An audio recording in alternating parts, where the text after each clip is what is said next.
Nas profundezas insondáveis entre as estrelas, onde o vácuo não é apenas a ausência de ar, mas a presença de um frio absoluto e devorador, uma máquina solitária desliza pela escuridão. Ela não possui tripulação, não possui janelas. Sua pele metálica está marcada pela poeira de cometas mortos e pela radiação impiedosa de supernovas distantes. Esta viajante não escuta. Suas antenas não estão sintonizadas para captar as áreas matemáticas de uma transmissão de rádio, nem os primos binários de uma saudação alienígena. Em vez disso, ela vê. Seus olhos são sensores de infravermelho, perscrutando o tecido negro do espaço em busca de algo que a física dita ser impossível de esconder. Ela busca o fantasma do calor. Nós, humanos, sempre olhamos para o céu, esperando um sinal, uma mensagem na garrafa lançada no oceano cósmico. Mas esta sonda entende uma verdade mais fundamental sobre a natureza da existência. Civilizações podem escolher o silêncio. Podem criptografar suas comunicações, podem esconder seus mundos e podem até mascarar suas assinaturas químicas. Mas há uma lei, uma regra tirânica, escrita na própria fundação da realidade, a qual nem deuses, nem monstros podem escapar. É a segunda lei da termodinâmica. A vida, em sua essência mais crua, é uma máquina que processa energia. Ela consome ordem e excreta caos. E esse caos, essa desordem inevitável, manifesta-se como calor residual. Imagine uma fogueira em uma noite de inverno. Você pode esconder a luz das chamas construindo paredes ao redor dela. Você pode abafar o estalar da madeira queimando. Mas se alguém caminhar pela floresta escura com uma câmera térmica, verá as paredes brilharem. O calor não mente. É a impressão digital inescapável da existência. Para compreendermos o que esta sonda procura, devemos voltar no tempo. Não para o futuro distante da ficção científica, mas para o ano de 1960. Para a mente de um físico visionário chamado Freeman Dyson. Enquanto o mundo estava obcecado com a corrida espacial e a busca por sinais de rádio, Dyson olhou para a equação da vida de uma perspectiva puramente industrial. Ele percebeu que o crescimento de qualquer espécie inteligente é limitado apenas pela energia disponível.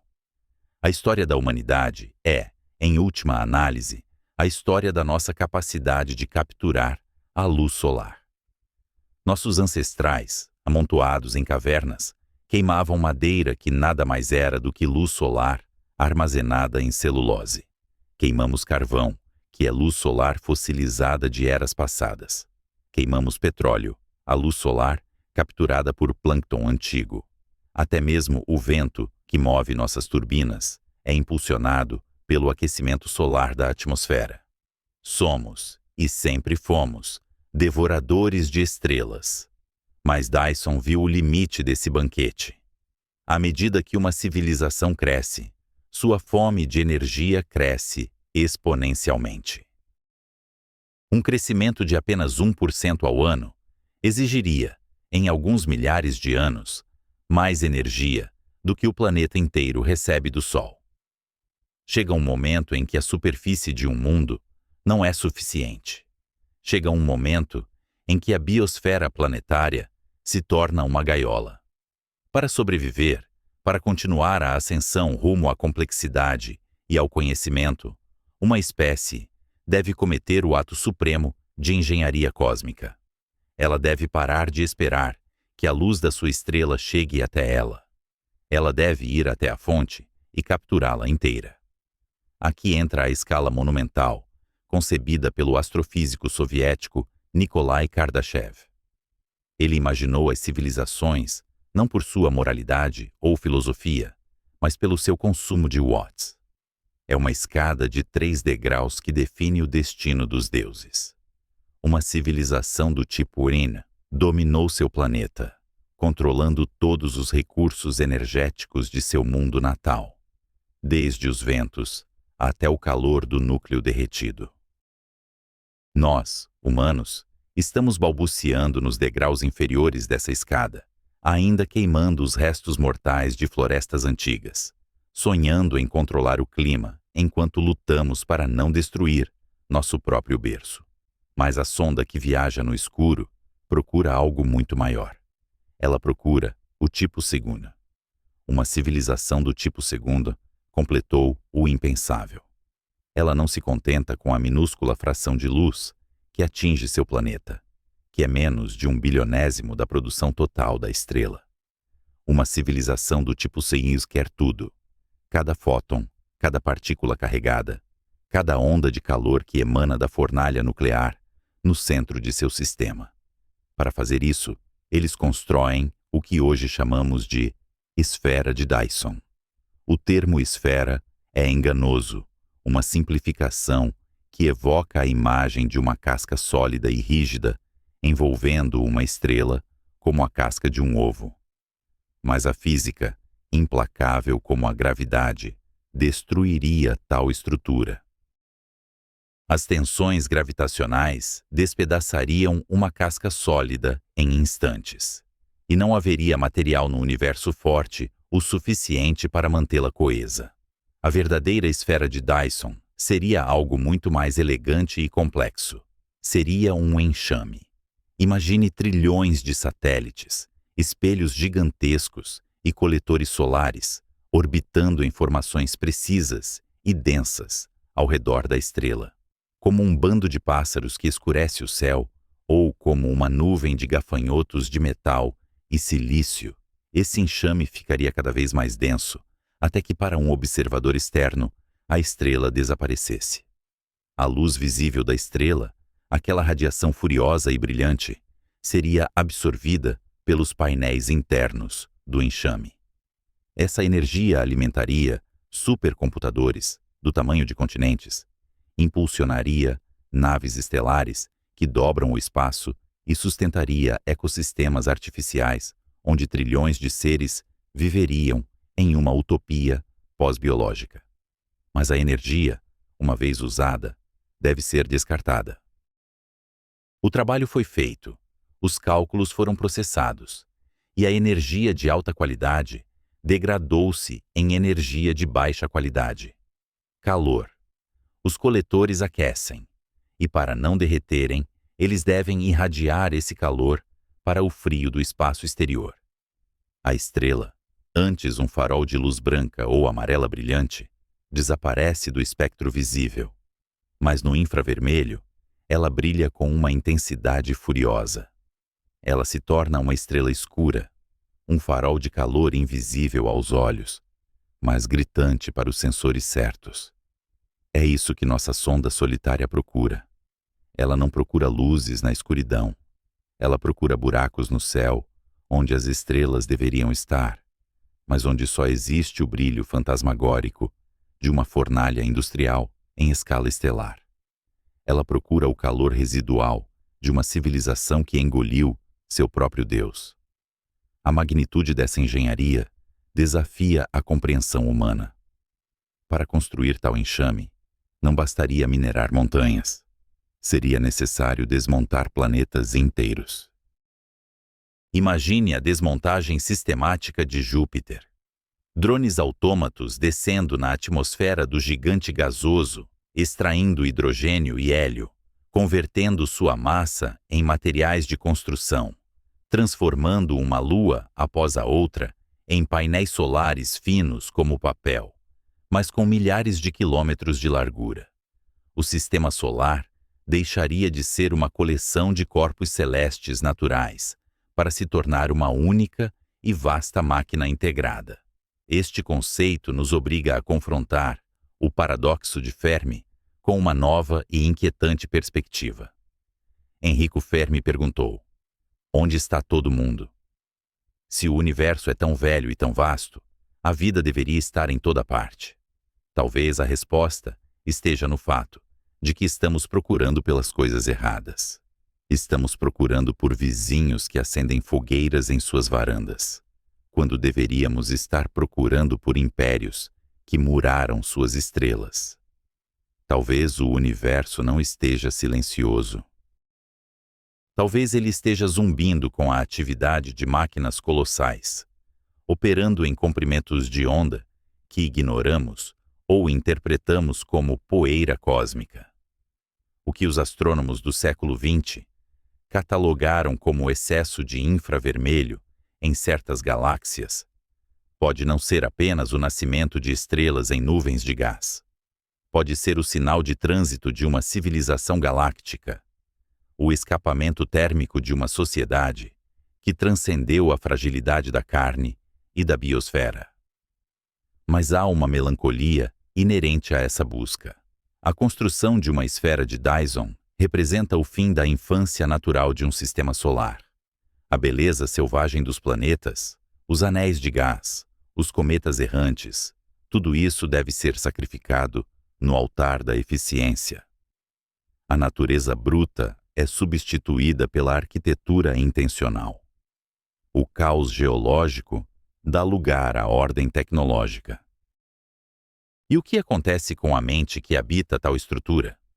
Quando a energia se torna virtualmente infinita, quando a escassez é eliminada, o que impulsiona a civilização? A luta pela sobrevivência, que moldou nossa evolução desde a primeira célula, no oceano primordial, cessa. Em seu lugar, surge algo novo, algo que mal podemos conceber.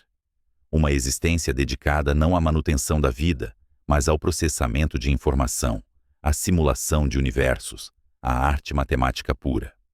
Nossa sonda continua sua vigília silenciosa. Ela passa por nebulosas, onde novas estrelas estão nascendo, ignorando sua beleza óbvia para focar na escuridão ao redor. De repente, seus sensores detectam uma anomalia. Em uma região do espaço onde os mapas estelares indicam que deveria haver uma estrela da sequência principal, não há nada visível, apenas o fundo negro e estrelado. No entanto, os instrumentos térmicos gritam. Há uma fonte de radiação ali, pulsando a uma temperatura morna constante, quase biológica.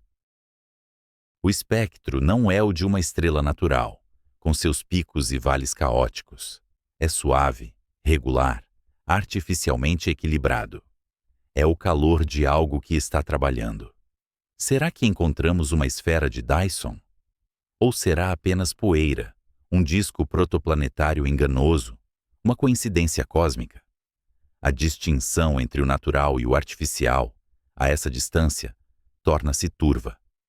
Mas a possibilidade permanece, suspensa no vácuo como uma promessa e uma ameaça. A ideia de que alguém, em algum lugar, olhou para o fogo nuclear de seu Sol e decidiu que não era suficiente apenas aquecer-se nele. Decidiu que era necessário possuí-lo.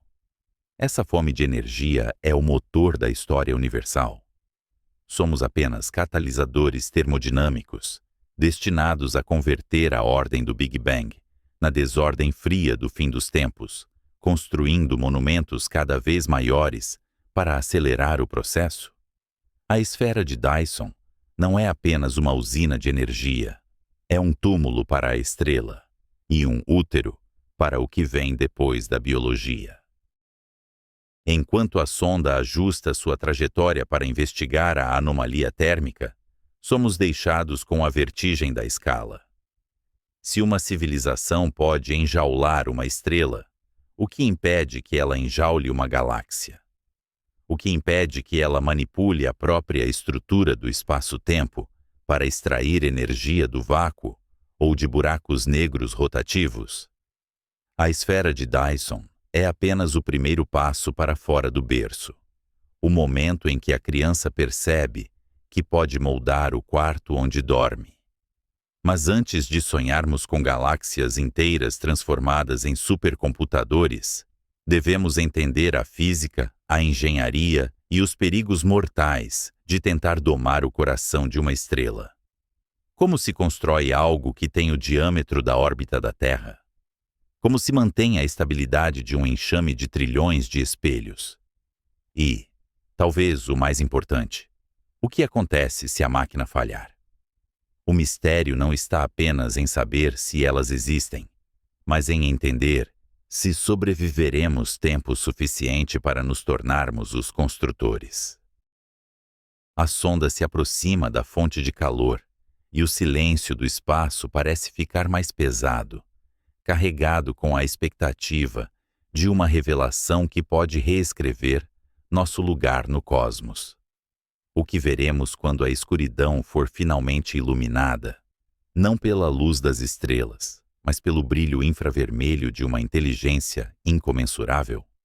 O mundo prendia a respiração enquanto o relógio do Apocalipse avançava inexoravelmente em direção à meia-noite. Era o ano de 1960, e a humanidade, ainda lambendo as feridas da maior guerra que a história já vira, encontrava-se paralisada sob a sombra de um novo terror. Nos desertos de Nevada e nas estepes do Cazaquistão, o fogo dos deuses havia sido roubado e transformado em arma.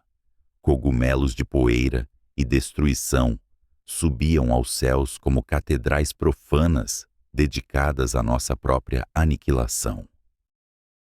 Enquanto os diplomatas negociavam em salas cheias de fumaça e os generais traçavam linhas em mapas, os olhos do público voltavam-se para os abrigos nucleares cavados nos quintais, preparando-se para um inverno de cinzas. Mas em Princeton, nos corredores silenciosos do Instituto de Estudos Avançados, um homem caminhava, não com o peso do medo, mas com a leveza da curiosidade infinita. Freeman Dyson, um matemático britânico de intelecto afiado e alma de poeta, olhava para o mesmo céu que aterrorizava o mundo e via algo diferente. Onde outros viam o palco para uma guerra orbital ou o vazio frio e indiferente, Dyson via um quebra-cabeça de engenharia esperando para ser resolvido. Ele compreendia que a angústia nuclear da Guerra Fria era apenas uma dor de crescimento, um teste de filtragem cósmica, pelo qual qualquer espécie inteligente deveria passar se desejasse ascender. Dyson não estava sozinho em seus pensamentos. Em suas mãos, ou talvez gravado indelevelmente em sua memória, estava um livro que servia como um mapa para territórios que a ciência convencional ainda temia explorar. Não era um tratado de física quântica, nem um manual de engenharia aeroespacial, mas uma obra de ficção. Star Maker, escrito pelo filósofo e visionário Olaf Stapledon, décadas antes, havia plantado uma semente na mente fértil do físico. Stapledon sonhara com um cosmos onde a vida não era um acidente biológico isolado em rochas úmidas, mas a força dominante do universo, uma vontade coletiva capaz de remodelar as estrelas para saciar sua fome de luz e significado. Naquela época, a busca por inteligência extraterrestre estava em sua infância, uma disciplina marginalizada que tentava ganhar respeitabilidade. O projeto OSMA, liderado pelo jovem astrônomo Frank Drake, acabara de apontar o telescópio de Green Bank para as estrelas Tau Ceti e Epsilon Eridani. A lógica era humana, demasiadamente humana. Eles esperavam ouvir um sinal de rádio, uma transmissão, um olá cósmico enviado através do abismo interestelar. Era a expectativa de que os alienígenas fossem como nós, comunicadores ansiosos, sentados diante de transmissores, gritando no escuro, na esperança de que alguém respondesse. Freeman Dyson, no entanto, olhava para a questão através da lente fria e inabalável da termodinâmica e da necessidade biológica. Ele percebeu que a premissa de ouvir sinais de rádio assumia que civilizações avançadas desejariam conversar, ou que sequer se importariam com nossa existência primitiva. Em vez disso, Dyson propôs uma mudança radical de perspectiva, uma inversão copérnica na caça aos extraterrestres. Ele sugeriu que não deveríamos procurar pelo que eles dizem, mas pelo que eles consomem. A lógica era brutal em sua simplicidade. Qualquer civilização, à medida que cresce em sofisticação tecnológica e população, torna-se uma máquina insaciável de energia. A história humana era a prova desse teorema. Começamos queimando madeira, passamos para o carvão, depois para o petróleo e, finalmente, para a fissão do átomo. Cada degrau nessa escada exigia ordens de magnitude mais energia do que o anterior. Se projetássemos essa curva de crescimento por alguns milhares de anos no futuro, um piscar de olhos no tempo geológico, as necessidades energéticas de uma espécie se tornariam tão vastas que os recursos de um único planeta seriam como uma gota d'água para um homem morrendo de sede no deserto. Dyson olhou para o Sol, nossa fornalha local, e fez as contas. A Terra intercepta apenas uma fração infinitesimal da energia total que o Sol emite. O resto, a vasta maioria dessa potência divina, escapa para o vazio, perdida para sempre na escuridão fria do espaço. Para uma civilização industrial avançada, isso não seria apenas um desperdício. Seria uma ofensa imperdoável, uma ineficiência intolerável. Stapledon havia descrito mundos onde cada raio de luz solar era capturado e colocado para trabalhar. E Dyson traduziu essa poesia em física. Foi assim que, em um artigo curto e audacioso, publicado na revista Science em 1960, intitulado Search for Artificial Stellar Sources of Infrared Radiation, Dyson formalizou o conceito que levaria seu nome, embora ele sempre creditasse a ideia a Stapledon. Ele argumentou que uma espécie verdadeiramente avançada inevitavelmente desmantelaria outros planetas, asteroides e luas de seu sistema para construir um enxame de coletores ao redor de sua estrela-mãe. Eles não fariam isso por vaidade, mas por pura necessidade de sobrevivência e expansão. A beleza dessa teoria residia em sua base na segunda lei da termodinâmica. Esta é a lei férrea do universo, a regra que diz que a energia não pode ser criada nem destruída, apenas transformada, e que nesse processo, a desordem, ou entropia, sempre aumenta. Quando uma civilização captura a luz visível de alta energia de uma estrela para alimentar seus supercomputadores, suas cidades ou suas naves, essa energia deve eventualmente ser irradiada de volta para o espaço como calor residual. Não há como enganar a termodinâmica. A energia entra como luz estelar brilhante e sai como radiação infravermelha morna. Dyson propôs que, em vez de sintonizar nossos rádios para frequências específicas, esperando uma mensagem de boas-vindas, deveríamos varrer o céu em busca de estrelas que parecessem erradas. Estrelas que brilhassem intensamente no espectro infravermelho, mas que estivessem estranhamente escuras na luz visível. Seria como caminhar por uma floresta escura e, em vez de procurar por lanternas, procurar pelo brilho tênue de brasas moribundas ou pelo calor emanando de uma chaminé invisível. Uma estrela envolta em uma nuvem de coletores solares seria, para um observador distante, um objeto escuro e quente, uma anomalia térmica denunciando a presença de uma indústria em escala divina. Essa ideia transformou a busca por vida extraterrestre de uma questão de linguística interestelar para uma questão de arqueologia cósmica. Dyson nos convidou a procurar por impérios, não por embaixadores. Ele imaginou o universo não como uma sala de chat silenciosa, mas como uma floresta repleta de cidades industriais, cujas chaminés emitiam o calor do progresso. A detecção dessas megaestruturas não dependeria da vontade dos alienígenas de se comunicarem conosco. Eles poderiam ser completamente indiferentes à nossa existência, ou estar extintos há milhões de anos, mas o calor de suas construções, o brilho infravermelho de sua engenharia estelar, continuaria a viajar pelo cosmos, uma assinatura indelével de que, naquele lugar, a mente triunfou sobre a matéria. O contexto da Guerra Fria adicionava uma camada de urgência e melancolia a essa visão.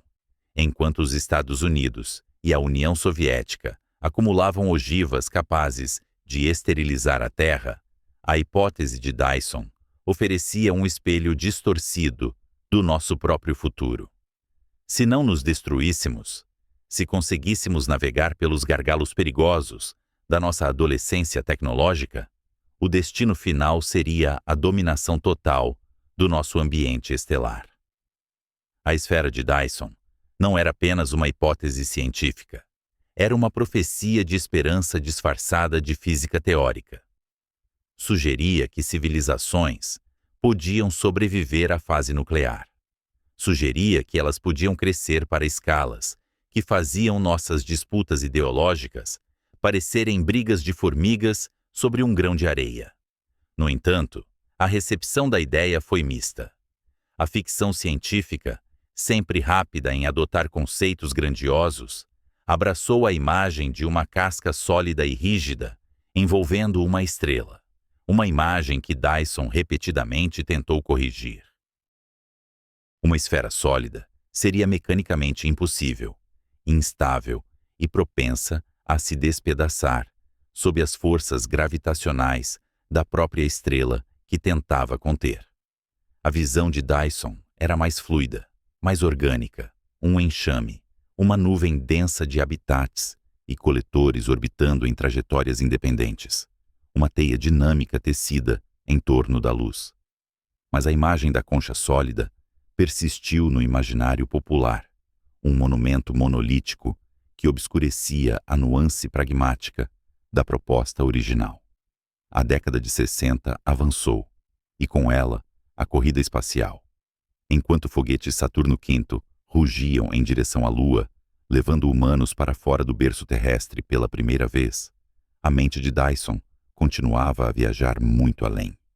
Ele via a expansão para o espaço não como uma aventura política, mas como um imperativo biológico. A vida, ele argumentava, tende a preencher todos os nichos disponíveis. Ela se espalhou dos oceanos para a terra, dos vales para os picos das montanhas, e agora estava prestes a dar o salto para o vácuo. E uma vez lá, a fome de energia ditaria a arquitetura do céu. A proposta de Dyson também levantou questões filosóficas profundas sobre a natureza da inteligência.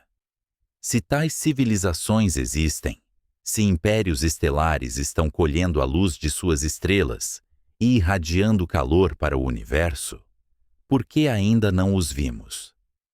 O céu infravermelho, mapeado décadas depois por telescópios espaciais, revelou-se cheio de poeira e gás, berçários estelares e galáxias distantes. Mas até agora, nenhuma assinatura inequivocamente artificial foi encontrada. O silêncio que se seguiu à proposta de Dyson é talvez mais ensurdecedor do que o silêncio de rádio que o projeto OSMA encontrou. Será que a engenharia nessa escala é impossível? Ou será que o destino das civilizações avançadas não é a expansão externa, mas a implosão interna, uma retirada para mundos virtuais ou para a microfísica, deixando as estrelas intactas?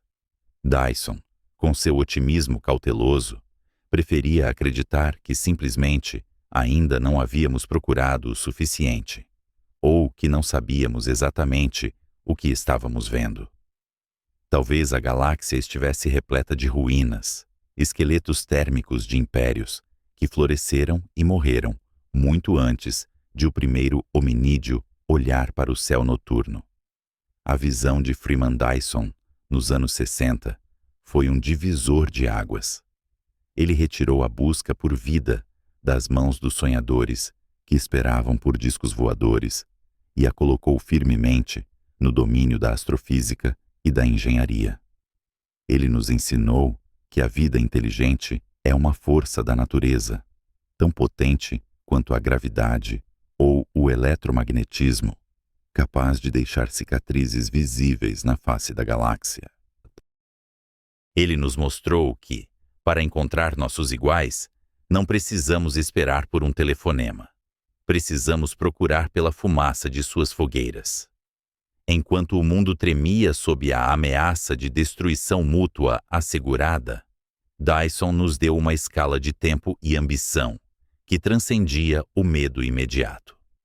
Ele nos lembrou que a energia é a moeda fundamental do universo e que qualquer civilização que sobreviva tempo suficiente acabará por tentar comprar as estrelas.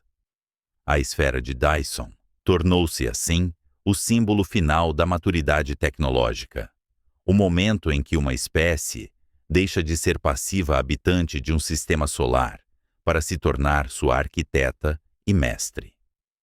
Mas se a termodinâmica é a lei que permite a detecção dessas estruturas através do calor residual, ela também é a lei que dita o fim de todas as coisas.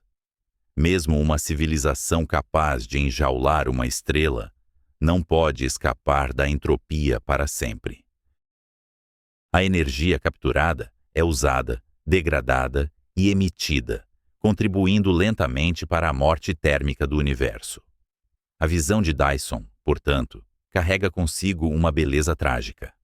Essas megaestruturas seriam faróis de vida, lutando contra a escuridão crescente. Monumentos temporários de ordem em um universo que desliza inevitavelmente para o caos.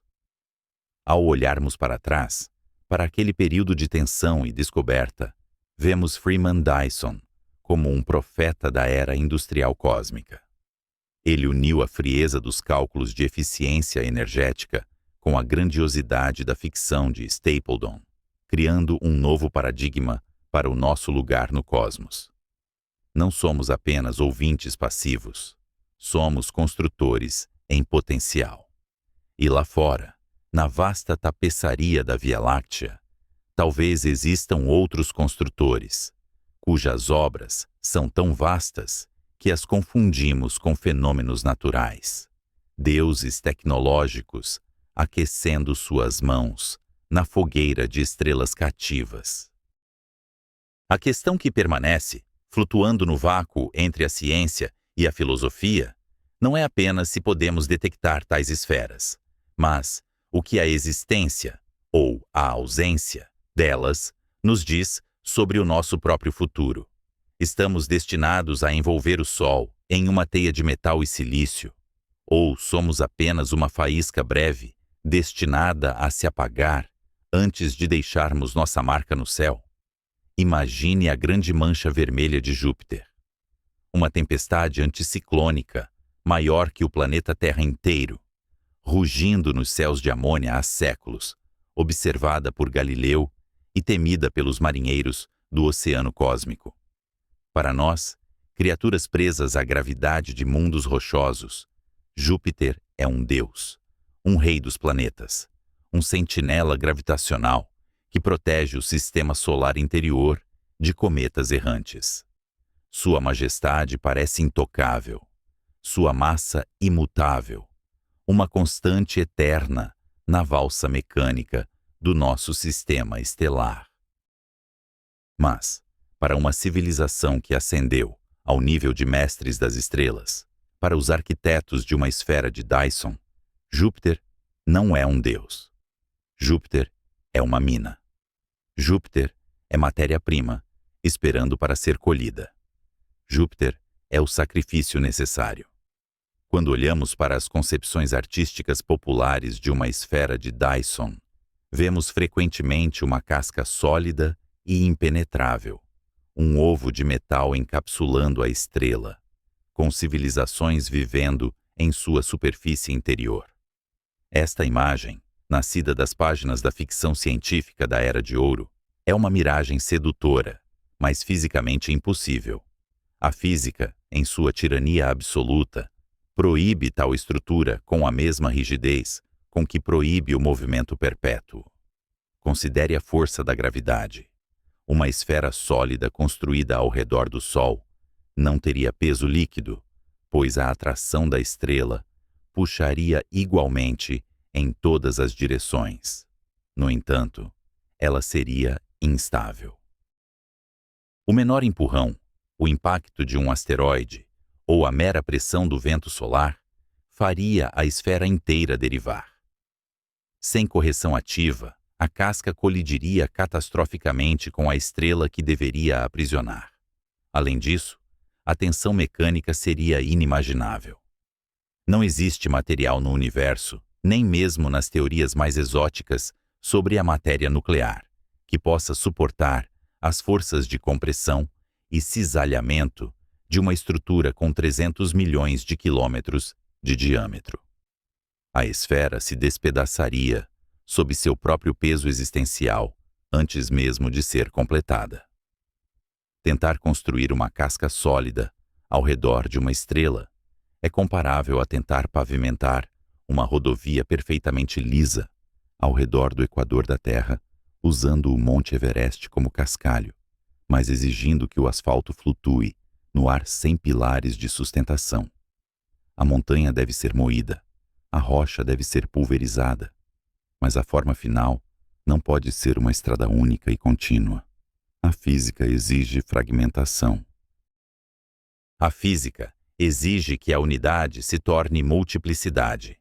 A solução, portanto, não é um monólito, mas um enxame. Freeman Dyson, o visionário que primeiro articulou este conceito para a ciência moderna, nunca imaginou uma bola sólida. Ele viu uma nuvem. Ele viu trilhões de objetos independentes, cada um orbitando a estrela em trajetórias livres e estáveis. Imagine não um teto contínuo bloqueando o céu, mas um bando de estorninhos, movendo-se em harmonia fluida, tão denso que escurece o sol, mas onde cada pássaro é uma entidade livre. Neste modelo, a megaestrutura torna-se um enxame de Dyson. Milhões, talvez bilhões de satélites, espelhos gigantes e habitats espaciais, girando em uma coreografia precisa. Cada unidade coleta a luz solar, converte-a em energia ou a reflete para coletores centrais e transmite o poder via micro-ondas ou lasers para onde for necessário. Não há tensão estrutural entre os componentes porque eles não se tocam. A gravidade, antes inimiga da esfera sólida, torna-se a aliada que mantém o enxame coeso. Mas a construção de tal armada de espelhos exige uma quantidade de material que desafia a compreensão humana. Se desmontássemos a Terra inteira, crosta, manto e núcleo, e a espalhássemos em uma camada fina para capturar a luz solar a uma unidade astronômica de distância, teríamos material suficiente apenas para cobrir uma fração insignificante da face do Sol. A Terra é um grão de areia na praia da engenharia estelar. Para construir um enxame capaz de interceptar toda a produção energética do Sol, precisamos de massa em escala planetária. Precisamos dos gigantes. E é aqui que a narrativa da construção se transforma em uma história de violência celestial calculada. O desmantelamento de um planeta gasoso como Júpiter é uma tarefa de brutalidade industrial. Não se pode simplesmente enviar escavadeiras para um mundo feito de gás e hidrogênio metálico comprimido sob pressões que esmagariam diamantes. A extração exige que vençamos a energia de ligação gravitacional do planeta, a força titânica que mantém Júpiter coeso. O processo começaria não com picaretas, mas com espelhos. Uma civilização avançada construiria um enxame inicial menor, talvez usando a massa de Mercúrio, um planeta já condenado pela proximidade solar e rico em metais. Usando a energia coletada por este enxame primário, eles focalizariam feixes de luz concentrada, ou lasers de potência apocalíptica, na atmosfera de Júpiter. O objetivo é aquecer o planeta. Aquecer até que ele ferva. Imagine o céu de Júpiter, com suas nuvens de amônia e hidrossulfeto de amônio, sendo bombardeado por colunas de luz pura. A temperatura sobe drasticamente. A atmosfera expande-se violentamente. O planeta começa a exalar sua própria substância para o espaço, criando um vento planetário artificial. O gigante gasoso sangra a matéria para o vazio. Nas órbitas altas, frotas de coletores eletromagnéticos esperam como abutres. Eles capturam o hidrogênio e o hélio que escapam, separando os elementos mais pesados que foram dragados das profundezas do núcleo planetário. O hidrogênio, o combustível primordial do universo, torna-se o propulsor para foguetes de fusão que movem os materiais de construção. Os metais e silicatos, outrora o coração oculto do gigante, tornam-se a pele dos novos satélites. Este é um projeto que duraria milênios. Gerações de engenheiros nasceriam e morreriam sob a luz de um Júpiter minguante. Eles veriam a grande mancha vermelha dissolver-se, não em uma tempestade, mas em vapor colhido. Eles veriam o rei dos planetas encolher, camada por camada, até que nada restasse além de sua massa, redistribuída em bilhões de espelhos cintilantes, orbitando o Sol. Há uma ironia profunda e terrível neste ato de criação. Para alcançar a imortalidade energética, para garantir que sua civilização nunca mais tema o frio ou a escassez, uma espécie deve destruir os monumentos naturais de seu próprio sistema solar. A beleza selvagem e caótica da natureza é substituída pela ordem fria e eficiente da arquitetura inteligente. O resultado final não é uma gaiola escura, mas uma nova configuração da realidade. O sistema solar deixa de ser uma coleção de rochas mortas e gás girando no escuro. Ele se torna um organismo vivo, uma máquina vasta, onde cada fóton emitido pela estrela é capturado, catalogado e utilizado. A entropia, o grande inimigo que desgasta o universo, é temporariamente mantida à distância por esta teia de luz e metal.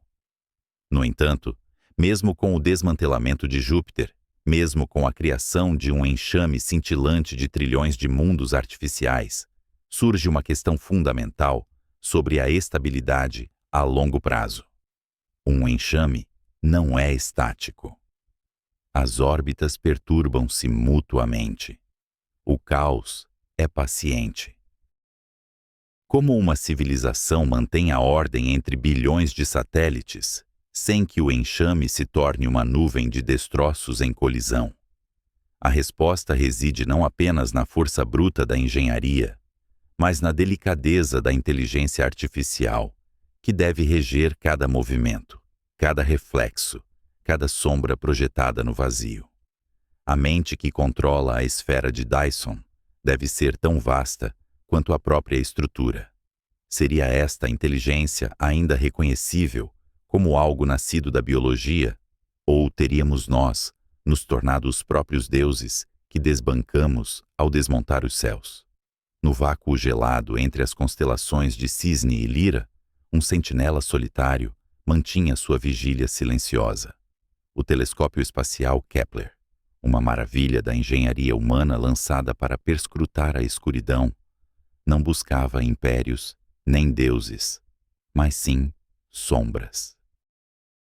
Durante 4 anos, ele fixou seu olhar eletrônico em 150 mil estrelas simultaneamente, aguardando o momento infinitesimal em que um planeta cruzaria a face de seu Sol, bloqueando uma fração minúscula de luz. Era uma busca pela repetição, pelo ritmo constante de um relógio cósmico, onde a passagem de um mundo é tão previsível quanto o tic-tac de um metrônomo. Mas em meio a essa sinfonia de órbitas previsíveis, o Kepler captou uma dissonância, uma anomalia que não deveria existir. Nos catálogos estelares, ela era apenas um número, Kiki 84628252, uma estrela de classe F, ligeiramente maior e mais quente que o nosso Sol, situada a quase 1.500 anos-luz de distância. Para um observador casual, ela era apenas mais um ponto de luz indistinto na tapeçaria da galáxia. Contudo, para os algoritmos e para os astrônomos voluntários do projeto Planet Hunters, que analisavam os dados, essa estrela começou a contar uma história impossível. A luz de Kiki 8462852 não apenas diminuía, ela despencava. Quando um planeta do tamanho de Júpiter transita diante de uma estrela distante, ele bloqueia cerca de 1% da luz. É uma queda sutil, simétrica, uma letra U perfeita desenhada no gráfico de luminosidade. O que o Kepler viu na estrela de Thebe, como ficou conhecida em homenagem à astrônoma Tabeta Boyajian, foi um caos violento. Em um momento, a luz caiu 15%. Em outro, mergulhou abismais 22%. Isso não era um planeta. Nenhum mundo sólido conhecido pela física poderia ser vasto o suficiente para ocultar 1/5 de sua estrela, sem ser a própria estrela companheira. Além disso, o padrão não era periódico. Não havia o ritmo tranquilizador de uma órbita estável. Os mergulhos na luminosidade eram erráticos, assimétricos e imprevisíveis, como se algo colossal, de forma irregular e em constante mudança, estivesse flutuando diante do inferno nuclear daquela estrela. Imagine não uma esfera polida deslizando pelo espaço, mas um arquipélago de destroços, ou talvez uma construção vasta e incompleta, cujos andames cobrem milhões de quilômetros, lançando sombras longas e irregulares através do abismo interestelar. Foi neste momento que a ciência roçou o limite da ficção científica. A pergunta que pairava nos corredores das universidades e nos servidores de dados não era apenas o que era aquilo, mas quem poderia ter construído aquilo. A mente humana, em sua busca incessante por padrões, voltou-se para a ideia da mega-estrutura. Se uma civilização avançada estivesse colhendo a energia de sua estrela, o processo de construção seria visível através de anos-luz. Painéis solares do tamanho de continentes, enxames de coletores, estações de trânsito orbitais. A assimetria dos dados de luz sugeria algo artificial. Um planeta é redondo devido ao equilíbrio hidrostático, a gravidade puxando tudo para o centro com igual força. Uma máquina, no entanto, não obedece a essa regra. Uma máquina tem ângulos, arestas, superfícies planas, projetadas não pela gravidade, mas pela intenção. Contudo, invocar a existência de arquitetos alienígenas exige que confrontemos a física brutal, necessária para manter tal estrutura. O espaço ao redor de uma estrela não é um lago sereno. É um maelstrom de radiação, vento estelar e forças gravitacionais que despedaçam qualquer coisa que não seja construída com a perfeição matemática. Considere a tensão. Para que uma estrutura bloqueie 22% da luz de uma estrela, ela deve ter uma área de superfície que desafia a compreensão, superando a área de todos os planetas do nosso sistema solar combinados. Se isso fosse um enxame de coletores, cada unidade individual teria que manter sua posição contra a atração implacável da estrela. A gravidade de Kiki 8462852 estaria constantemente tentando arrastar esses coletores para o seu forno nuclear, enquanto a velocidade orbital tentaria arremessá-los para o vazio. O equilíbrio entre essas duas forças cria uma tensão de cisalhamento. Se os componentes da megaestrutura estivessem fisicamente conectados, o material precisaria possuir uma resistência, atração que excede qualquer coisa encontrada na tabela periódica. O aço se comportaria como argila úmida. O grafeno se rasgaria como papel de seda. Estamos falando de materiais mantidos juntos, não apenas por ligações químicas, mas talvez pela manipulação direta da força nuclear forte, uma engenharia que opera na escala dos núcleons para criar macroestruturas de rigidez absoluta. Mas a anomalia da estrela de Thebe apresentava um problema ainda mais sutil do que a simples resistência dos materiais. Era o problema da termodinâmica, a lei inquebrável que rege desde as máquinas a vapor até as galáxias. Toda a energia coletada deve ser usada, e todo uso de energia gera calor. Se uma megaestrutura estivesse absorvendo uma quantidade tão colossal de luz estelar para alimentar uma civilização, essa estrutura aqueceria. Ela brilharia intensamente no espectro infravermelho. Seria como uma fogueira invisível aos olhos, mas cegante para telescópios de calor. Quando os astrônomos apontaram seus instrumentos infravermelhos para a estrela de Thebe, esperando ver o brilho térmico de uma vasta engenharia industrial, encontraram apenas o silêncio. Não havia excesso de calor significativo. A estrela parecia normal no infravermelho. Isso criou um paradoxo perturbador. Algo estava bloqueando a luz visível. Uma quantidade titânica de energia estava desaparecendo, mas não estava reaparecendo como calor residual. Para onde ia a energia? Isso nos força a desviar o olhar da ordem artificial e considerar o caos natural. Se não é uma máquina precisa e fria, o que mais poderia criar uma sombra tão vasta e irregular? O universo é um lugar violento, e a destruição muitas vezes se disfarça de mistério. A hipótese mais robusta que surgiu para combater a ideia dos alienígenas foi a de um enxame de cometas. Imagine uma família de cometas gigantescos, corpos de gelo e rocha do tamanho de luas, que foram perturbados por uma passagem estelar próxima e mergulharam em direção a Kik 84622852. Ao se aproximarem do calor abrasador, esses corpos começariam a se desintegrar. O gelo sublimaria explosivamente, criando caudas de gás e poeira que se estenderiam por centenas de milhões de quilômetros. A poeira é o grande ilusionista do cosmos. Um grão de poeira, se posicionado corretamente, pode extinguir a luz de uma estrela com uma eficiência surpreendente. Ao contrário de um planeta sólido, uma nuvem de poeira é difusa, irregular e mutável. Ela pode criar exatamente o tipo de mergulho assimétrico na luz que o Kepler observou. O padrão de escurecimento caótico seria, então, o registro visual de uma catástrofe planetária, o grito final de mundos gelados sendo estraçalhados pela gravidade e pelo calor. No entanto, a explicação dos cometas também enfrenta seus próprios demônios físicos.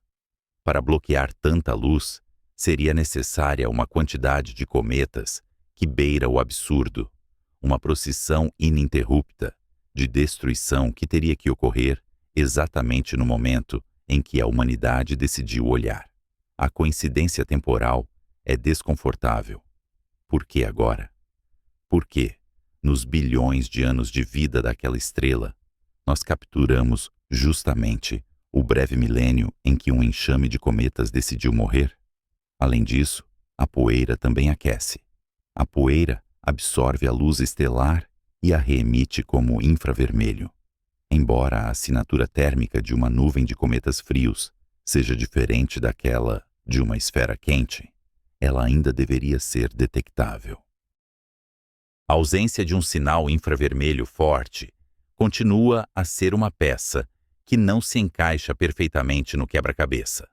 Uma falha na narrativa tanto da construção artificial quanto da destruição natural. Estamos diante de um cenário onde a gravidade atua como escultora e destruidora.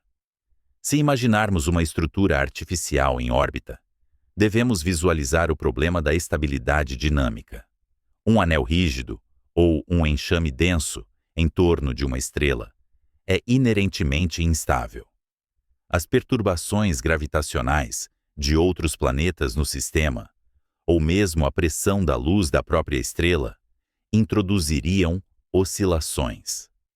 Sem um sistema de correção ativo, sem propulsores gigantescos disparando constantemente para manter a formação, a ordem inevitavelmente colapsaria no caos.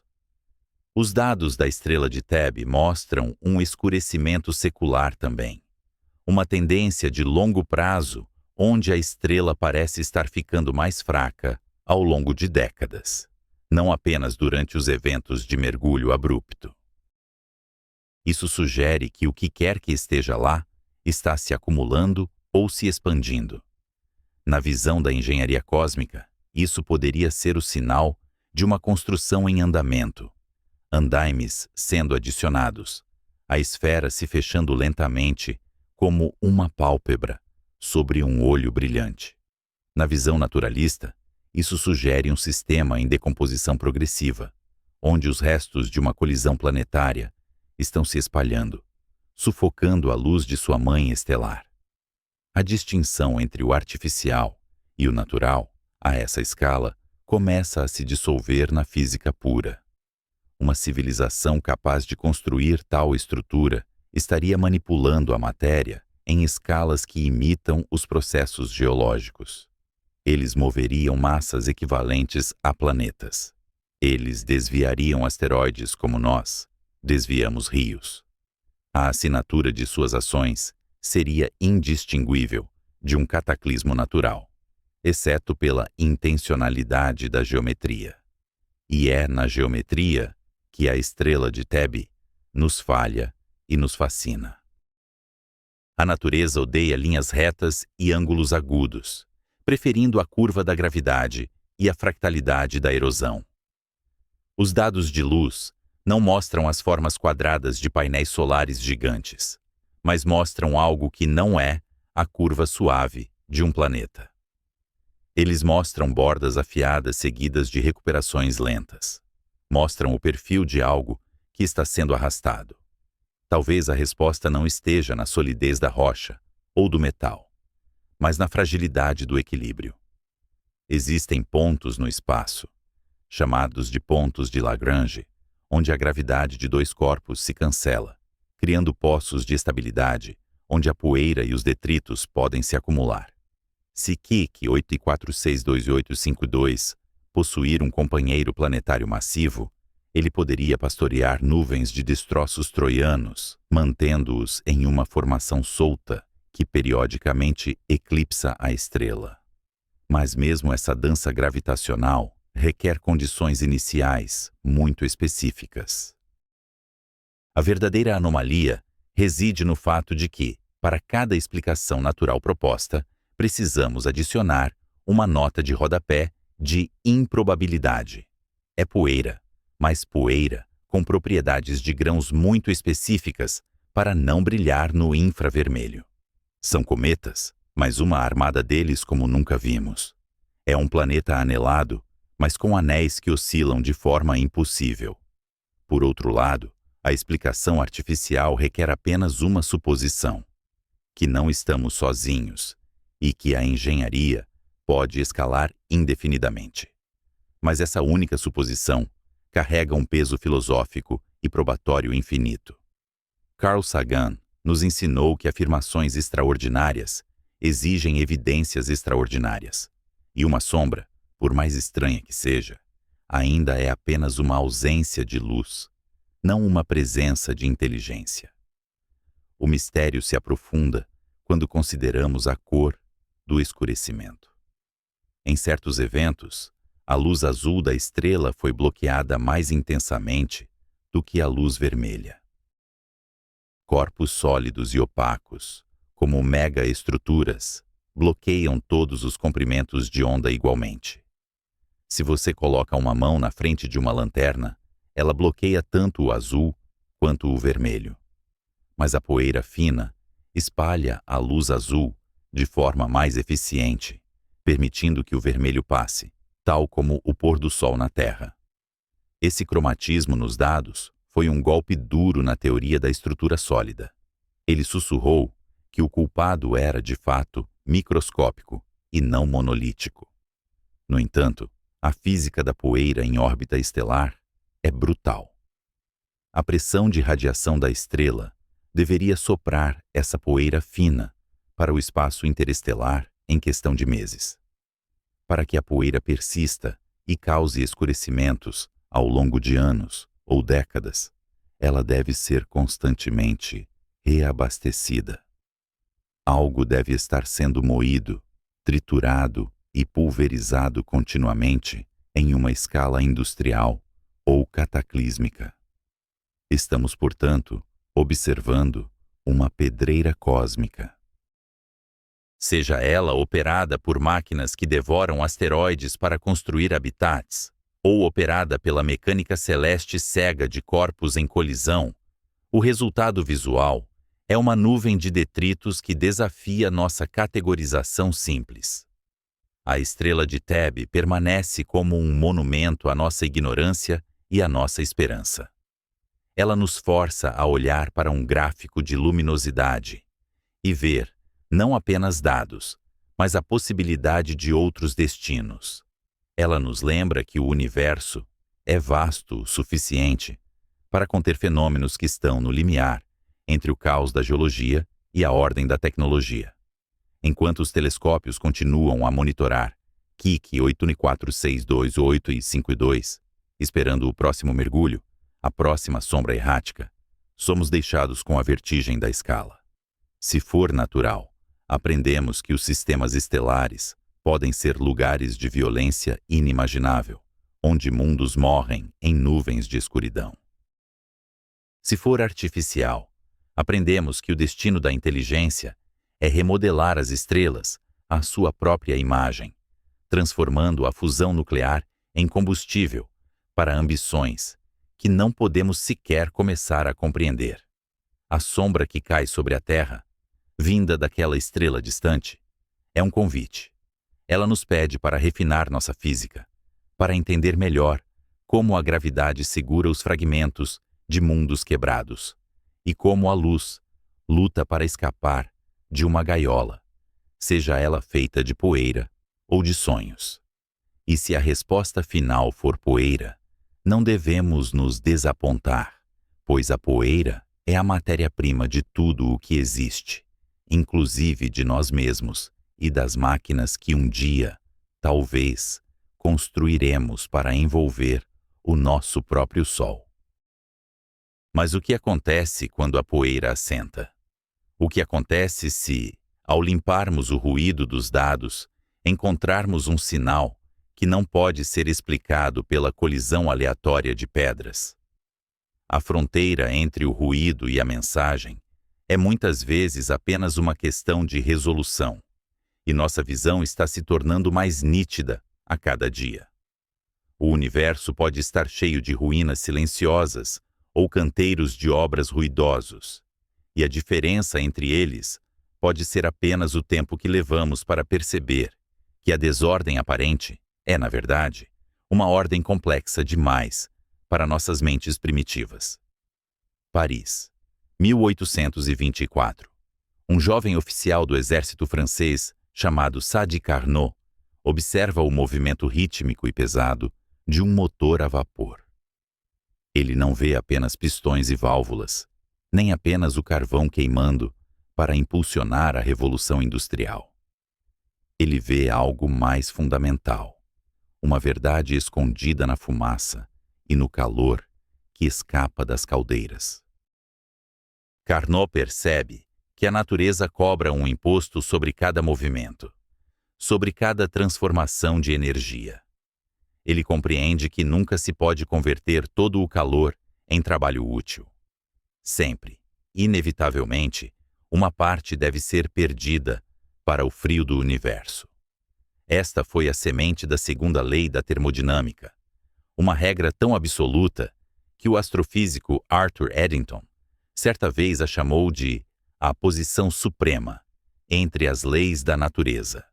E agora, ao elevarmos o nosso olhar das máquinas a vapor da Europa do século XIX Para as megaestruturas que envolvem estrelas inteiras, encontramos o mesmo cobrador de impostos à espera. Não importa quão avançada seja uma civilização, não importa se seus engenheiros podem desmantelar planetas ou tecer nanotubos de carbono em escalas astronômicas, eles não podem escapar da entropia. Uma esfera de Dyson completa é, em essência, a maior máquina possível.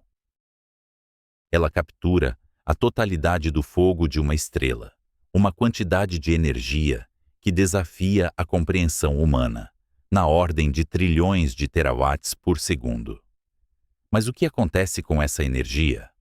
Ela não desaparece. A energia é utilizada para alimentar supercomputadores do tamanho de continentes, para terraformar interiores habitáveis, para impulsionar naves interestelares ou para simular realidades virtuais para bilhões de habitantes. E aqui reside o problema fatal que transforma o sonho da energia infinita em um desafio de engenharia térmica de proporções apocalípticas. Toda a energia utilizada para realizar trabalho acaba degradada em calor. Pense no seu computador pessoal. Quando ele processa dados, ele aquece. O ventilador gira freneticamente para expulsar esse ar quente, pois, se o calor não for removido, os circuitos derretem. Agora, imagine que o processador é uma estrela e o gabinete do computador é uma casca sólida que a envolve completamente. Se essa casca fosse perfeitamente isolante, retendo cada fóton e cada joule de energia para uso interno, a temperatura dentro da esfera subiria inexoravelmente. Em questão de dias ou semanas, a estrutura interna não seria um paraíso tecnológico, mas um forno cósmico onde a matéria sólida deixaria de existir. A esfera cozinharia a si mesma de dentro para fora. Para que a civilização sobreviva, a esfera de Dyson deve respirar. Ela deve exalar.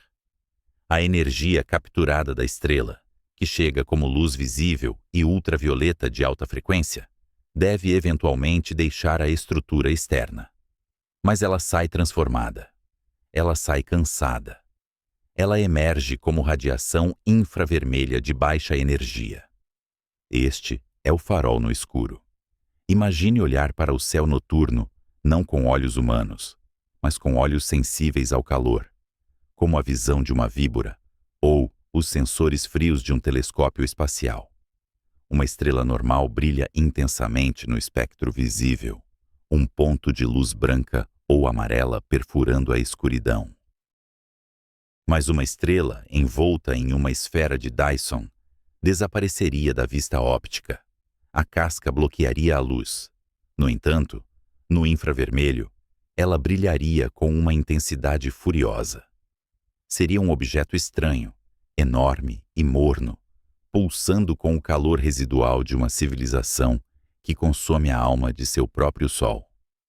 Freeman Dyson, o visionário que deu nome a essas estruturas, sabia disso.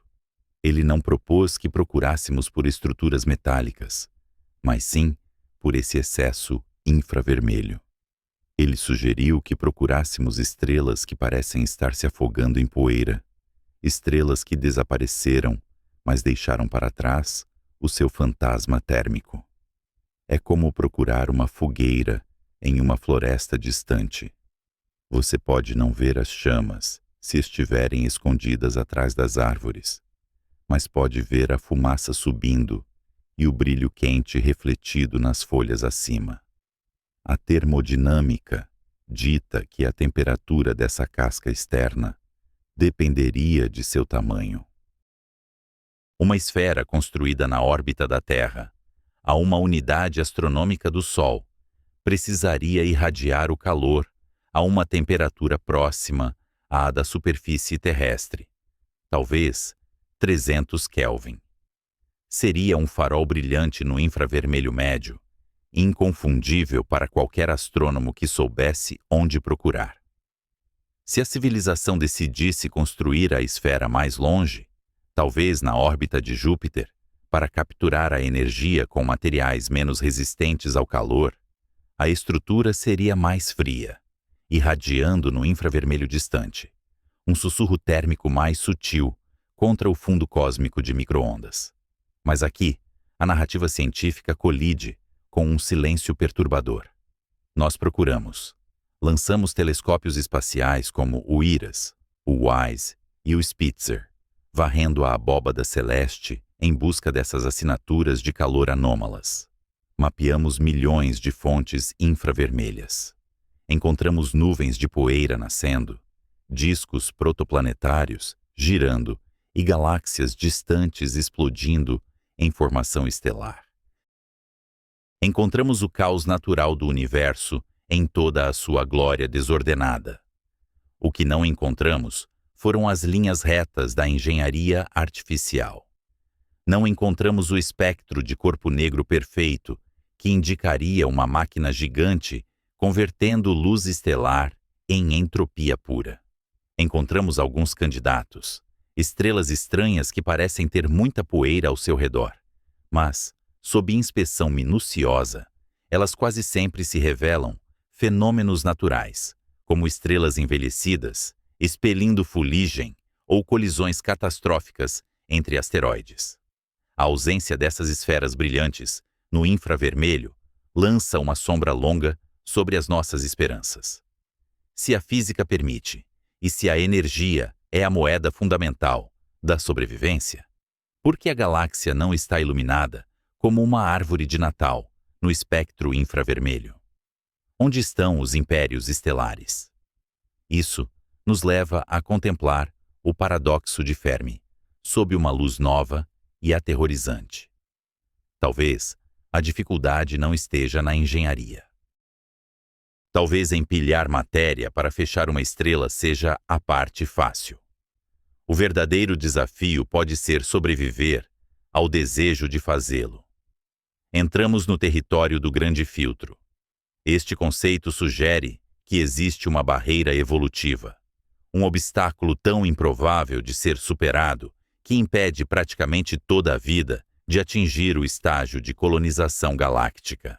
A ausência de calor residual de esferas de Dyson sugere que o filtro está à nossa frente, não atrás de nós.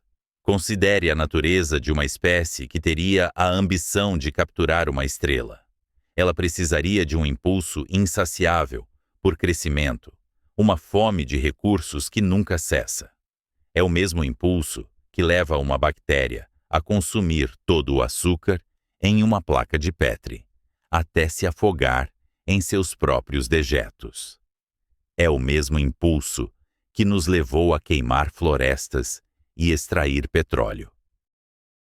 Para construir uma esfera de Dyson, uma civilização deve desmantelar todo o seu sistema solar, triturando planetas rochosos e gigantes gasosos para obter matérias-primas. É um ato de violência ambiental em escala divina. Talvez o grande filtro seja a própria termodinâmica aplicada à sociologia. À medida que uma civilização sobe na escala de Kardashev, seu poder destrutivo cresce exponencialmente, enquanto sua sabedoria cresce, na melhor das hipóteses, linearmente. Antes que possam cercar sua estrela, eles descobrem como quebrar o átomo, como projetar pragas virais, ou como criar inteligências artificiais que não compartilham de seus valores de preservação biológica. A assinatura de calor que procuramos pode não existir, porque as civilizações queimam de outra forma. Elas queimam rápida e violentamente em guerras termonucleares breves, deixando para trás planetas radioativos e silenciosos, em vez de monumentos estelares duradouros. O silêncio infravermelho do universo pode ser o som de bilhões de civilizações que tropeçaram na própria espada antes de poderem levantar o escudo. Ou talvez o filtro seja mais sutil, uma armadilha de complacência. Imagine uma sociedade que consegue acesso a uma fração significativa da energia de sua estrela, talvez apenas com um anel de coletores solares, um enxame de Dyson parcial. Com energia virtualmente gratuita, a luta pela sobrevivência cessa. A pressão evolutiva desaparece. Eles se retiram para mundos virtuais de prazer infinito, vivendo em simulações perfeitas, onde são deuses, perdendo o interesse no universo frio, hostil e real lá fora. Eles não constroem a esfera completa porque não precisam. Eles param de se expandir. Eles se tornam lotos comedores cósmicos, e a sua assinatura térmica é pequena demais para ser vista através dos vastos abismos interestelares. Existe ainda uma possibilidade mais inquietante, uma que olha para a termodinâmica não como um problema de lixo, mas como uma estratégia militar. Se o universo é uma floresta escura, cheia de predadores silenciosos, como sugerido por certos teóricos, então, construir uma esfera de Dyson é um suicídio estratégico. Emitir uma quantidade massiva de radiação infravermelha é como gritar, estou aqui, para qualquer civilização hostil capaz de viagens relativísticas. Uma esfera de Dyson completa altera a gravidade do sistema solar e brilha no calor. Uma civilização paranoica, ou talvez apenas sábia, faria o oposto.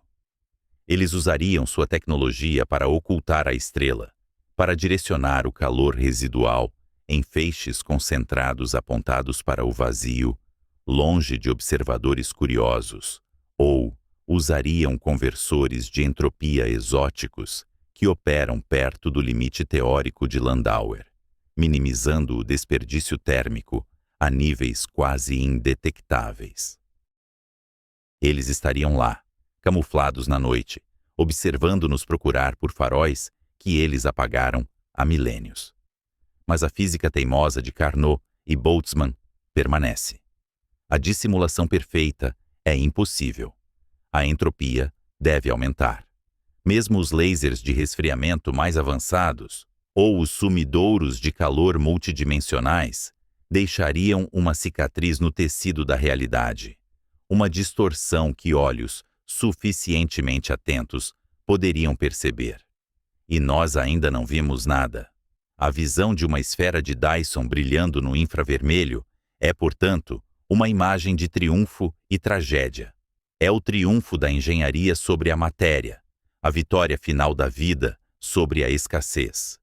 Mas a sua ausência nos céus é um memento mori para a nossa própria espécie. Estamos caminhando na corda bamba, entre o domínio da energia e a autodestruição. Cada vez que olhamos para os dados do telescópio WISE e vemos apenas o vazio onde deveria haver impérios, somos forçados a perguntar se o destino da inteligência é se extinguir, ou se esconder, ou se transcender para formas de existência que não requerem o fogo bruto das estrelas. Talvez estejamos procurando pelas coisas erradas. Talvez uma civilização avançada não precise de uma esfera de Dyson, porque a própria ideia de necessidade de energia é um conceito primitivo, uma relíquia das nossas origens biológicas. Mas até que compreendamos essa transcendência, permanecemos presos às leis do calor e do trabalho. E enquanto contemplamos o brilho invisível que não está lá, devemos considerar o que acontece se um dia, varrendo o plano galáctico, nossos sensores detectarem uma anomalia, um ponto de calor perfeito, um motor estelar rugindo no silêncio. Nesse dia, saberemos que o grande filtro pode ser superado. Mas também saberemos que não estamos sozinhos e que os vizinhos são muito, muito maiores do que nós. A questão, então, deixará de ser onde estão eles e passará a ser o que faremos quando eles nos notarem. A termodinâmica é um juiz severo, mas justo. Ela nos diz que o preço da civilização é o calor. Se não vemos o calor, talvez não haja civilização. Ou talvez, apenas talvez, o universo esteja esperando que nós sejamos os primeiros a acender a fogueira. Se o silêncio é a regra, a primeira espécie a quebrá-lo herdará as estrelas, ou será devorada por elas. Imagine um relógio solitário, tic-taqueando na vastidão silenciosa do vazio. Mas este não é um relógio de pêndulos ou engrenagens de latão. É um cronômetro cósmico, onde cada segundo representa a ascensão e a queda de impérios inteiros, e cada hora marca a vida e a morte de espécies biológicas. Avançamos o ponteiro. Não apenas séculos, nem milênios, mas eras geológicas inteiras. A poeira dos primeiros dias de construção assentou. Aquela estrutura titânica que outrora parecia uma impossibilidade de engenharia, agora é apenas a fundação, o alicerce antigo de algo muito mais vasto e aterrorizante. A luz da estrela-mãe, antes desperdiçada no vácuo indiferente, foi completamente domada. Do lado de fora, o sistema solar parece escuro, frio, quase invisível aos olhos de astrônomos distantes que buscam o brilho característico da fusão nuclear. Mas no espectro infravermelho, ele pulsa, ele respira. A esfera deixou de ser apenas um coletor de energia. Ela despertou. O que observamos agora não é mais uma simples gaiola para uma estrela, mas a metamorfose da matéria inerte em pensamento puro. Bem-vindos à era do cérebro matriótica. Para compreender esta evolução, devemos olhar para as bonecas russas de madeira pintada, onde uma figura se esconde dentro de outra, e outra dentro daquela, em uma regressão de tamanhos decrescentes. Na escala estelar, a lógica se inverte e se expande. Uma civilização que dominou a captura total da energia de sua estrela, logo se depara com uma verdade termodinâmica inelutável. A energia flui do quente para o frio. Uma única casca sólida, ou um enxame denso, ao redor da estrela, absorve a fúria do plasma solar, aquecendo-se a temperaturas onde o silício derrete e o aço vaporiza. Esta primeira camada é o motor primário, a fornalha que alimenta a máquina. Mas a energia não desaparece após ser usada. Ela se degrada. O calor residual irradiado pela primeira camada, embora inútil para os conversores de alta eficiência internos, ainda é imensamente poderoso. Assim, os arquitetos do futuro constroem uma segunda esfera, maior e mais distante, envolvendo a primeira. Esta segunda pele absorve o calor exaurido da primeira, utilizando-o para computação em temperaturas mais baixas. E ao redor desta, uma terceira camada e uma quarta, estendendo-se até os confins gelados do sistema, onde a última casca opera perto do zero absoluto, extraindo o último suspiro de utilidade termodinâmica antes de liberar a radiação final para o espaço profundo. O resultado é uma máquina de computação de camadas aninhadas, uma superestrutura que consome a totalidade da produção energética de uma estrela para processar informações. A matéria do sistema solar, outrora planetas rochosos, luas de gelo e cinturões de asteroides, foi desmantelada, pulverizada e reorganizada em computrônium. Esta é a substância teórica da matéria configurada na escala atômica, para atuar como um substrato computacional perfeito. Dentro destas camadas digitais, a realidade física torna-se obsoleta. Com trilhões de operações por segundo, o cérebro matriótica não precisa enviar naves para explorar o universo. Ele pode simulá-lo. Universos inteiros, com leis físicas alternativas, histórias divergentes e trilhões de seres conscientes, nascem e morrem nos circuitos desta mente estelar. A civilização que construiu a esfera não vive mais em habitats físicos, girando no vácuo. Eles fizeram o upload de suas consciências para a nuvem estelar. Eles se tornaram os deuses de seus próprios mundos virtuais.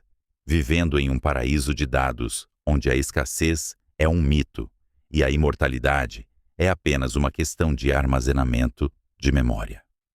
É aqui que a distinção entre o real e o simulado se dissolve como neblina ao sol.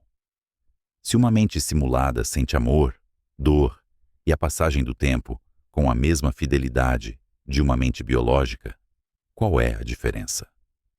Talvez a nossa própria existência, neste momento, seja apenas um subprograma rodando na camada externa de um cérebro matriótica, situado a bilhões de anos-luz de distância, alimentado por uma estrela que já morreu no universo real.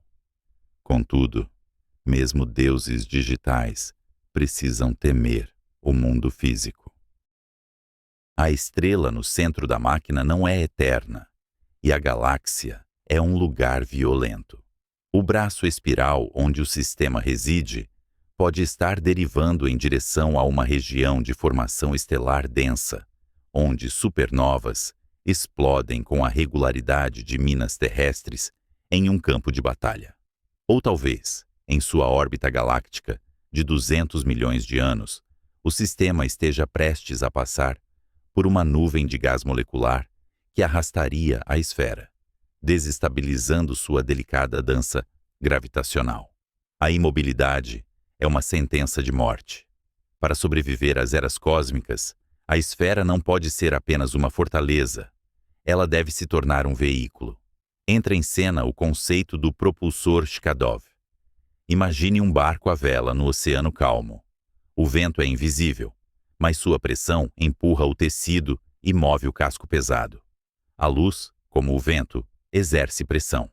Os fótons, embora não tenham massa, carregam momentum. Quando um fóton atinge um espelho e reflete, ele transfere um empurrão infinitesimal para a superfície. É uma força tão sutil que não conseguiria mover um grão de areia na palma da sua mão contra a gravidade da Terra. Mas no vácuo, sem atrito e com a intensidade de um sol inteiro, essa força se acumula. Os engenheiros estelares, operando agora na escala de deuses gregos, alteram a geometria da esfera. Eles não fecham a estrela completamente. Em vez disso, eles criam uma abertura, ou instalam um gigantesco espelho parabólico flutuando sobre um dos polos da estrela. A radiação da estrela reflete neste espelho e é direcionada para trás, como o jato de um foguete feito de luz pura. A física aqui é de uma elegância avassaladora. O espelho, empurrado pela luz, sente uma força que o afastaria da estrela. Mas a gravidade da estrela puxa o espelho de volta, mantendo-o preso em uma dança de tensão. O resultado líquido é que a gravidade do espelho puxa a estrela. O sistema inteiro se torna um motor. O próprio Sol é o combustível e o motor, arrastando seus planetas, suas luas e a vasta superestrutura computacional através do abismo interestelar. Este não é um motor para os impacientes. A aceleração é medida em nanômetros por segundo ao quadrado. Levaria milhões de anos para notar uma mudança significativa na trajetória da estrela.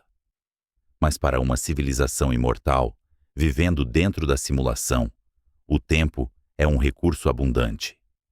Ao longo de éons, eles podem pilotar seu sistema solar para longe dos perigos dos braços espirais, desviando de buracos negros errantes ou escapando da zona de explosão de uma estrela vizinha moribunda. Mais do que uma fuga, o propulsor Shkadov permite a predação. À medida que a estrela central envelhece e seu combustível de hidrogênio começa a escassear, a civilização nômade pode dirigir seu sistema em direção a nuvens de hidrogênio fresco ou aglomerados estelares menores. Eles se tornam caçadores-coletores na escala galáctica, movendo sua fogueira sagrada pela noite eterna, colhendo os recursos necessários para manter as luzes da sua realidade virtual acesas por mais alguns bilhões de anos. Visualizemos esta cena titânica.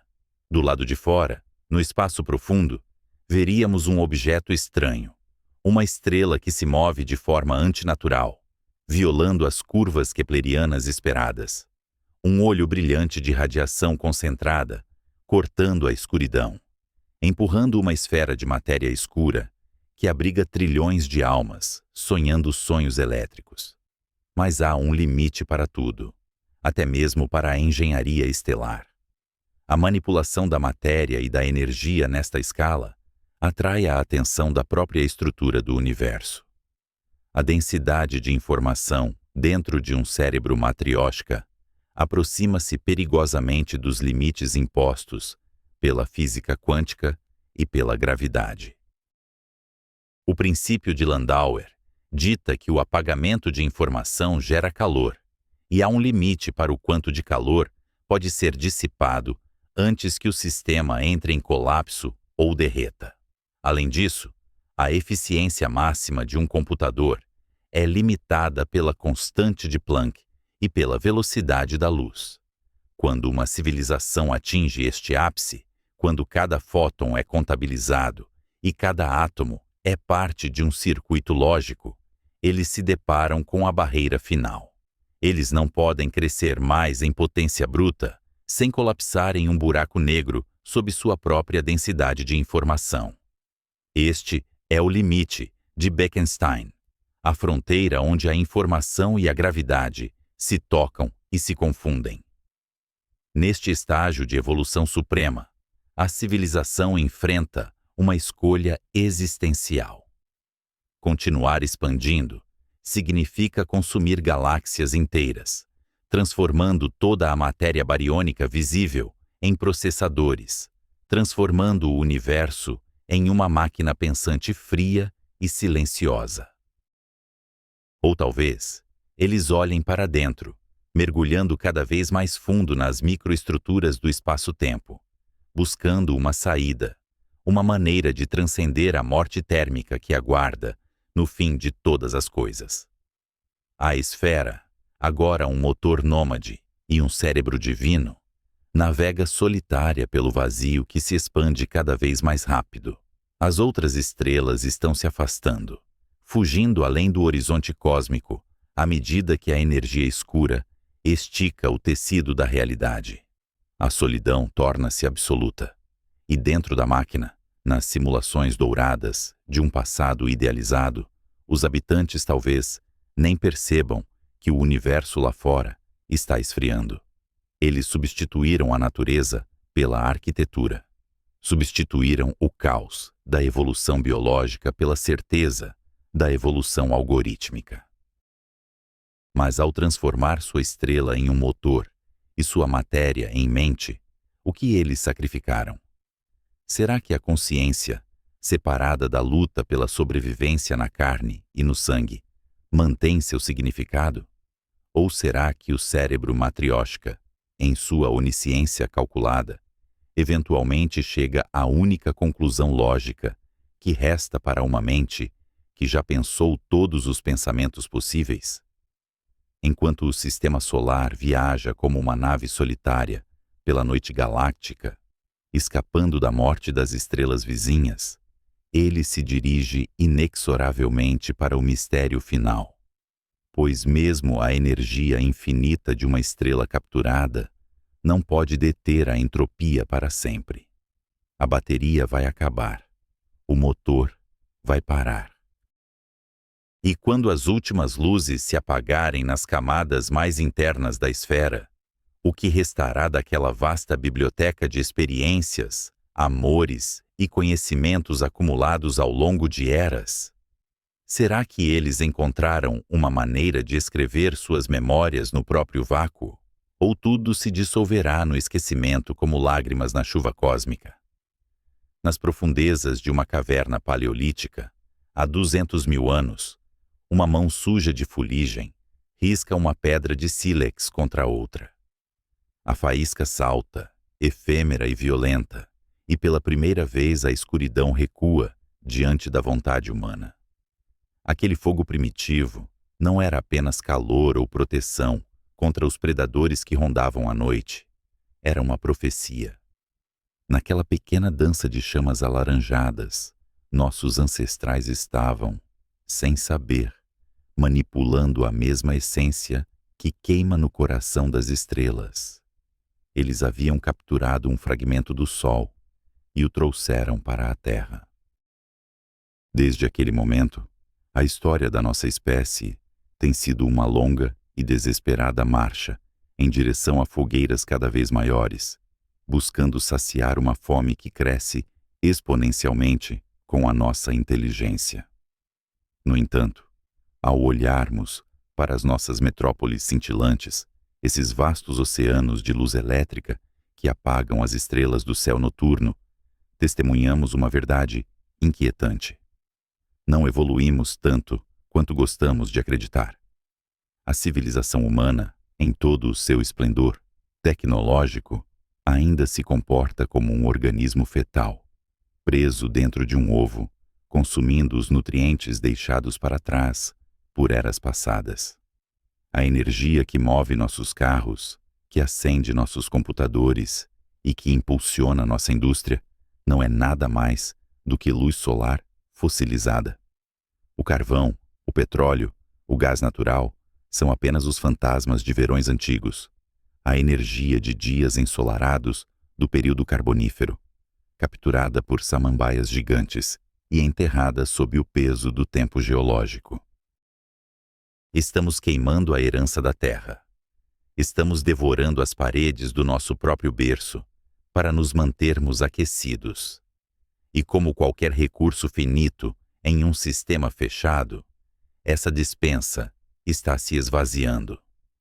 A humanidade encontra-se, portanto, diante de um precipício existencial. Continuar a raspar o fundo do barril planetário é uma sentença de morte, uma asfixia lenta em nossos próprios resíduos termodinâmicos. A única alternativa, o único caminho que não leva à extinção, é levantar os olhos da lama e olhar para a fornalha original. É aqui que a esfera de Dyson deixa de ser um mero exercício de engenharia especulativa e se revela como um imperativo biológico e espiritual. Não se trata de construir uma máquina maior. Trata-se da metamorfose de uma espécie. Assim como a lagarta deve destruir o seu casulo para se tornar borboleta, uma civilização tecnológica deve, inevitavelmente, desmantelar os mundos rochosos que a geraram para envolver a sua estrela. É o ato final de amadurecimento, o momento em que deixamos de ser caçadores-coletores de energia fóssil para nos tornarmos cultivadores de estrelas. Ao contemplarmos essa estrutura colossal, devemos abandonar a visão simplista de uma esfera rígida de metal. Pensemos nela como um sistema circulatório vasto e pulsante, uma teia de aranha tridimensional, tecida com a massa de Júpiteres desmantelados, envolvendo o Sol em um abraço apertado. Cada painel, cada habitat, cada coletor é uma célula em um corpo galáctico, bebendo a luz pura antes que ela se dissipe no vazio frio. A estrela, antes uma divindade distante e indiferente, torna-se o coração pulsante de um novo organismo, bombeando vida não através de artérias de sangue, mas através de fluxos de fótons e correntes de elétrons. Mas há uma melancolia intrínseca nessa grandiosidade. Ao envolvermos nossa estrela, nós a esconderemos do resto do universo. Para um observador externo, o nosso sistema solar desapareceria. A luz brilhante e acolhedora do Sol seria substituída pela emissão tênue de calor residual, o suspiro infravermelho de uma máquina trabalhando com eficiência máxima. Tornar-nos-íamos invisíveis. E talvez esse seja o grande silêncio que permeia o cosmos. Talvez as estrelas não estejam ausentes de vida, mas sim envoltas em seus próprios casulos, escondendo civilizações que transcenderam a necessidade de gritar sua existência para o vazio. Essa invisibilidade levanta uma questão ainda mais profunda sobre o destino final da inteligência. Se a esfera de Dyson é o auge da engenharia, ela é também o prelúdio do fim. O universo não é estático, ele está morrendo. Desde o Big Bang, o cosmos tem deslizado inexoravelmente em direção à desordem máxima. As estrelas são ilhas temporárias de ordem em um oceano de entropia crescente. Elas vão queimar, esgotar seu combustível e apagar-se. O universo ficará frio, escuro e vazio. Nesse cenário de crepúsculo cósmico, a esfera de Dyson assume uma nova e sombria identidade. Ela deixa de ser uma casa e torna-se um bote salva-vidas. Uma civilização avançada, prevendo a longa noite que se aproxima, construiria tal estrutura não apenas para a expansão, mas para a conservação. Eles capturariam cada joule de energia, cada partícula de luz, estocando-as contra o frio absoluto que virá. A esfera torna-se uma fortaleza contra a morte térmica, um local onde o tempo pode ser esticado, onde a consciência pode ser desacelerada para durar trilhões de anos com a energia de uma única estrela anã. Imagine essas mentes, existindo dentro de supercomputadores do tamanho de planetas, alimentados pelas últimas brasas de seu sol cativo. O universo lá fora estaria morto, um cemitério de galáxias fantasmas, mas dentro da esfera, mundos virtuais de beleza inimaginável floresceriam.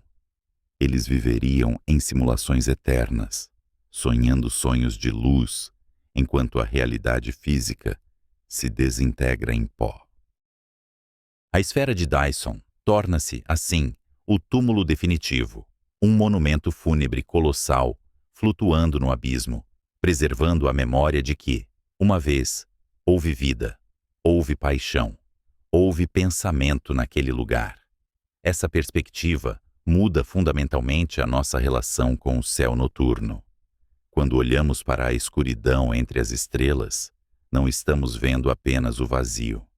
Podemos estar olhando para as costas de deuses que viraram o rosto para o universo, encerrando-se em seus santuários privados. A ausência de sinais de rádio, a falta de naves cruzando o céu, pode não ser prova de nossa solidão, mas sim evidência de que o destino final de toda inteligência é a introversão. O caminho não leva para fora, para a conquista de galáxias distantes em impérios, estilo ópera espacial, mas para dentro, para a densidade infinita da computação e da realidade virtual, protegida por uma casca impenetrável. A Terra, vista sob essa luz, parece ainda mais frágil. Somos uma vela tremulando em um vendaval. A nossa dependência de queimar plantas mortas e dinossauros liquefeitos é uma fase embaraçosa da nossa adolescência. A transição para uma civilização estelar não é garantida. É um teste, um grande filtro que peneira os tolos dos visionários. A maioria das civilizações pode simplesmente queimar o seu berço antes de aprender a andar, sufocando em sua própria fumaça antes de colocar o primeiro painel em órbita. Os restos radioativos e o aquecimento descontrolado seriam os únicos monumentos que deixariam para trás. Lápides silenciosas girando em torno de uma estrela indiferente.